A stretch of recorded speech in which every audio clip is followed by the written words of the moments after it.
columnista del periódico El Universal. Él publica justo los jueves y hoy se puso durísimo. Él publica Los usos del poder. Hoy habló Alfonso de El País Bananero. No vamos a hablar de eso aquí, pero léalo usted, por favor, se la recomiendo. Alfonso, bienvenido, ¿cómo estás? Bien, Pepe, buenas noches. Gracias, Alfonso Zárate, también es presidente del Grupo Consultor Interdisciplinario, es una firma especializada en estrategia y comunicación política. Maestro, te hemos convocado, Alfonso, te hemos convocado hoy para hablar de la trascendencia de esta sentencia contra Genaro García Luna, el exsecretario de Seguridad de Felipe Calderón. Se está enviando, ¿qué mensajes se están enviando? Y ya viste cómo se ha complicado y ahora resulta que el culpable de todo, absolutamente de todo, es Felipe Calderón. A mí me parece que hay que subrayar un hecho, que la justicia en Estados Unidos, como la justicia en México y en tantos otros espacios, está contaminada por la política. Yo creo que lo que hemos observado en este juicio nos muestra la falta de pulcritud y de apego a lo que debe ser un proceso judicial. ¿Por qué digo esto? Porque las acusaciones a García Luna señalan que a lo largo de 10 años estuvo protegiendo al cártel de Sinaloa y que a cambio de esa protección recibió millones de dólares. El problema es que no aparecen los millones de dólares. El problema es que no hay evidencias de este nivel de enriquecimiento del que supuestamente se benefició en la colusión o en la protección al cártel de Sinaloa. Y el otro problema que me parece muy serio es que las acusaciones provienen de narcotraficantes detenidos en Estados Unidos y que se acogen al programa de testigos colaboradores, en donde para obtener una reducción de la sentencia son capaces de hacer criminal a su propia madre. Estamos hablando, por ejemplo, de la Barbie, de Sergio Valdés Villarreal. Así es. Estamos hablando del Grande. del Sí. Grande. Estamos hablando de otros testigos protegidos que han ido a declarar, obviamente para obtener reducción de penas en la Unión Americana, lo que se acostumbra en la justicia estadounidense, que es un poco lo que seguramente está negociado por parte de Joaquín Guzmán López, el hijo mayor líder del cártel de los Chapitos, quien se llevó al Mayo Zambada, lo entregó a la autoridad, como se lo haya llevado, y entregó a la autoridad estadounidense y estuvo un par de meses en la prisión y ahora lo están dejando negociar pues la calidad de testigo colaborador. Sí, a cambio también de que muevan a Ovidio, su hermano. Exacto. Entonces yo diría que este sistema de testigos protegidos puede generar una serie de deformaciones realmente monstruosas. Regresando al caso del juicio a García Luna, lo sorprendente, lo inadmisible es que no hay un solo documento que pruebe esa colusión con el cártel de Sinaloa, que no hay un video, que no hay una fotografía, que no hay una evidencia seria de esta colusión, y que la sentencia se basa fundamentalmente en los dichos de estos criminales que lo hacen para obtener una reducción a la sentencia. Ahora, ¿eso querría decir que García Luna es inocente? No, yo no diría tal cosa. Lo que quiere decir es que ha sido sujeto a un proceso judicial verdaderamente sucio, que no ha sido un proceso impecable.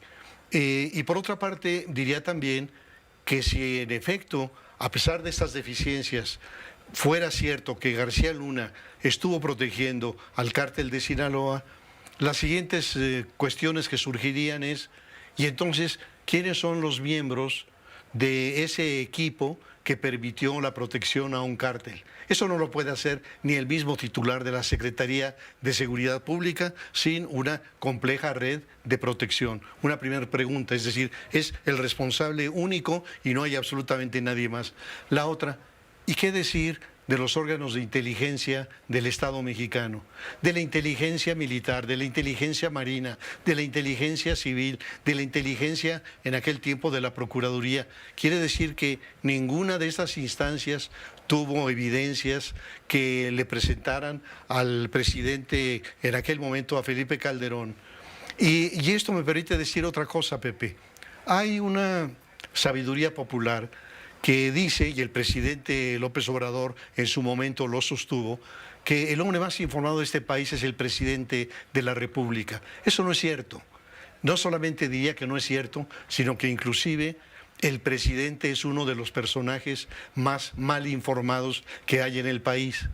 Y la explicación es muy simple. Basta con ver cuál es el nivel de control del número de dependencias que dependen directamente del Ejecutivo. Casi 20 secretarías de Estado, organismos gubernamentales que le reportan al presidente de la República. Si el presidente solamente se dedicara a la atención, al acuerdo con cada uno de ellos, no tendría una forma de gobernar. Y el otro elemento importantísimo, imagina que al escritorio del presidente llega el reporte de inteligencia del Centro Nacional de Inteligencia, pero llega también el reporte del Ejército, y llega también el reporte de Marina. Y de la Fiscalía. Y llega también el de la Fiscalía. Bueno, si el presidente se dedicara solamente a leer esos reportes, no tendría forma de gobernar. Por eso existe la oficina de la presidencia que se desnaturalizó con López Obrador para procesar toda esa información y presentársela al jefe del Ejecutivo. Pero ahí hay también un ingrediente fortísimo de manipulación. Es decir, el jefe de la oficina de la presidencia es el responsable de qué le presento o no al jefe del Ejecutivo. Falibilidad intencionada y perversa eventualmente, para hacerle, para enterar al presidente lo que ellos o los grupos quieren que él se entere y le esconden lo que el presidente no debería de saber. Exactamente. Pero eso no justifica, desde luego, a Felipe Calderón. No, naturalmente. Yo diría que en el caso de Calderón hay una importantísima responsabilidad. Primero, por haber convertido a un policía en un miembro del gabinete, por haberlo hecho secretario de Estado. Pero lo otro es, efectivamente, por no haber tenido la malicia, la suspicacia para ordenar, digamos en ese caso, al CISEN, que le dieran información de los otros miembros de su gabinete, incluyendo desde luego este. Así que yo creo que ahí hay una responsabilidad. Pero escuchaba la entrevista con Rafael Cardona y él ponía el ejemplo de Willy Brandt, que tenía de cerca a un espía de la otra Alemania.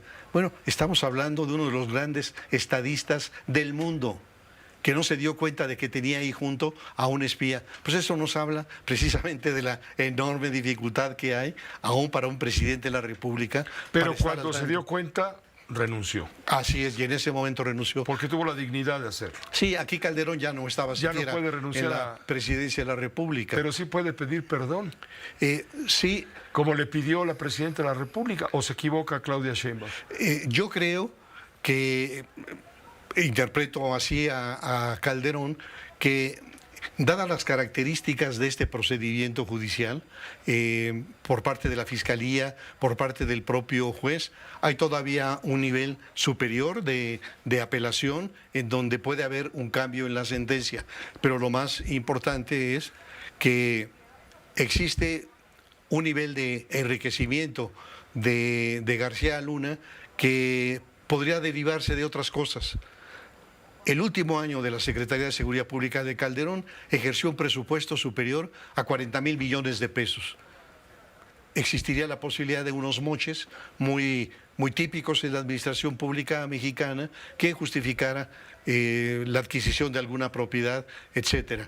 Pero en el fondo creo que lo que tenemos en el juicio de García Luna es algo que nos muestra que el gobierno mexicano ha sido absolutamente incapaz para identificar, procesar a estos presuntos delincuentes y que tiene que ser una autoridad fuera del país, en Estados Unidos, la que finalmente los procese.